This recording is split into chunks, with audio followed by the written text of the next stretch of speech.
रोज काहीतरी एक करामत केल्याशिवाय आमचा दिवस काही जातच नाही. आता हा कोंब बाळाने इथे अडकवून ठेवला आणि निघत नाही म्हणून स्वतःच रडू लागला. आता काय बोलू त्याला मी? असो, चक्कीत ठेवलेले दळण आणायला आज मी भर उन्हात चक्कीत निघाली. सावली गाठत गल्लीत शिरली आणि थेट चक्कीत पोचली. भैयाने लगेच दळणाची पिशवी आणली. ती उचलून मी घरी जायला निघाली.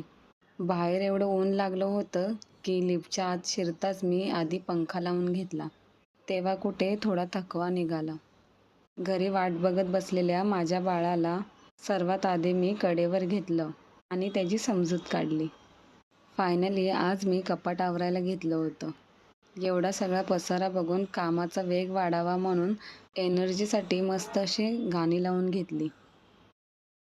पसारा आवरताना एवढे सगळे कपडे निघतात खरे, पण कुठे जायच्या टायमाला नेमके कपडेच नसतात. काय बायकांची मज्जा आहे ना.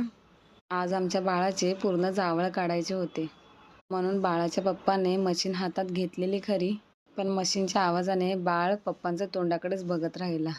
म्हणून मग मीच त्याला मांडीवर घेतलं आणि टीव्हीला त्याच्या आवडीची गाणी लावून त्याचं लक्ष चुकवून आम्ही नेम साधून घेतला. खरं तर मला खूप भीती वाटत होती की जावळ काढल्यावरती बाळ कसं दिसेल म्हणून, पण आपलंच बाळ आहे, ते कसंही असलं तरी आईला सुंदर दिसणारच. खरं तर आम्ही केस कापणाऱ्यालाच बोलवणार होतो, पण त्याला काही कामामुळे यायलाच जमलं नाही, म्हणून आम्ही घरीच काढायचा विचार केला. मग कशी वाटते आमची नवीन हेअरस्टाईल तुम्हाला? केस काढल्यावर त्याला काय विचित्र वाटत होतं माहीत नाही, तो सारखं डोक्याला हात लावून रडत होता. शेवटाली आज रात्रीच्या जेवणाला मस्त असं चिकन करून घेतलं. मला चिकन काही जास्त आवडत नाही, पण रस्सा मात्र आवडतो.